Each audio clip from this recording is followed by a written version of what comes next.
Sa video na ito ay pag-uusapan po natin ang mainit-init na balita dito po kay Pi Network or si Pi, kung saan ay bumagsak po ang kanyang presyo ng halos 60% mula sa kanyang recent high na $1.67 nitong May 12.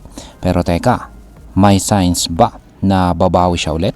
O baka naman nagsisimula na ang tuluyan niyang pagbagsak? Kaya kung ikaw ay nagmimina ng Pi noon o kaya nag-aabang kung kailan ito magiging available sa mga malalaking exchange gaya ni Binance, siguradong interesado ka po sa update na ito. Kaya ayan, bago po tayo magpatuloy ay pakibasa na lamang po muna ang disclaimer dito sa ibaba ng ating screen. Ayan, ang source po ng information natin dito ay ang CCN. Ayan. Ngayon ay simulan po natin sa dahilan kung bakit biglang bumagsak ang presyo ni Picoin. Nitong April 5 ay bumawi si Pi mula sa matinding 85% na pagbagsak matapos po ang kanyang mainnet launch.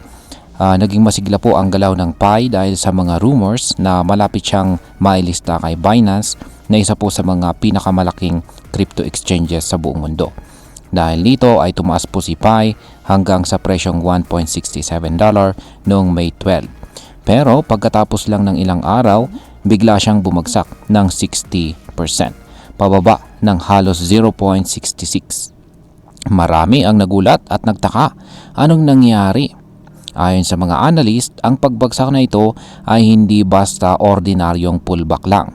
Ang sobrang bilis at laki ng pagbaba ay maaring sinyalis ng pagsisimula ng bearish trend or mas mahabang downtrend. Ngayon ay may pag-asa pa bang makabawi or makabangon si Pi mula sa kanyang pagkakabagsak?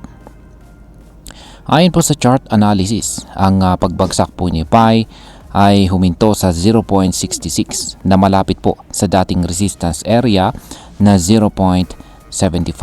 Pero ngayon, ang dating resistance na ito ay nagsisilbi na pong support. Ayan, meron po tayong chart dito. Daily chart time frame po ito ng Pi Network USDT at mula po ito sa datos ni OKX. At ayan, ang ganitong sitwasyon ay tinatawag po sa technical analysis na support and resistance flip. Kapag ang dating resistance sa itaas ng presyo ay naging support, yan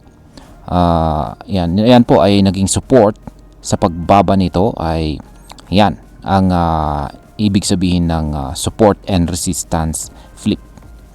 Bukod dito, may magandang sinyalis din mula sa Relative Strength Index or RSI, kung saan ay tumalbog ito sa level 50 kasabay ng pagtalbog ng presyo. Kaya yan yung RSI natin dito sa chart, ayan po yung indicator na nasa gitna.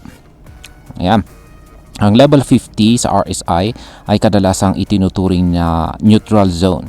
Kaya kapag bumalik ito pataas mula sa level na ito, posibleng nagkakaroon po ng momentum ang asset. Ngayon ay ano naman po ang kasalukuyang galaw ng presyo ni Pi at saan po siya posibleng tumungo o saan yung saan po yung kanyang sunod na trend direction.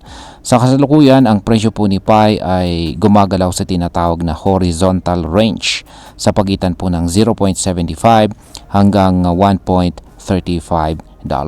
Ibig sabihin ay maaaring magstay lamang muna ang presyo niya sa loob ng range na ito sa mga susunod na araw o linggo.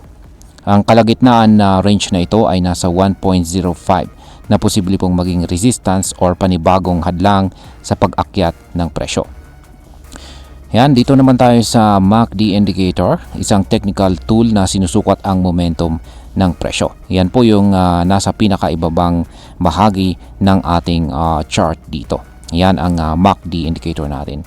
At yan, wala pa tayong nakikitang bullish crossover na nangangahulugang wala pang malinaw na kumpirmasyon na nagsisimula na ulit ang uptrend. Ngayon ay may posibilidad bang tuluyan ng bumagsak itong si Pi? Ito ngayon ang malaking tanong. Ayon sa ibang analyst ay may dalawang posibilidad. Una ay ang bullish scenario. Ayan. posibleng natapos na ang tinatawag na ABC correction at ang bounce na ito ay simula ng panibagong pag-akyat. Kapag nag-breakout si PAI pataas, maaring abutin niya ang presyong $1.05 or $1.35.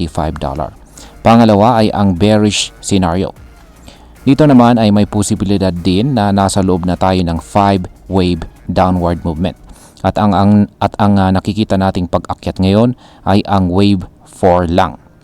Yan, kapag hindi po tumaas si PAI lampas sa 0.91, posibleng bumagsak pa siya pababa sa wave 5. Kung tumaas po siya lampas sa 0.91, mababasag po ang bearish pattern na ito at magiging invalid ang prediction. Ngayon ay ano naman po ang ibig sabihin ng mga galaw na ito para sa future ni PAI? Sa totoo lang ay hindi pa malinaw ang direksyon ng trend ni PAI.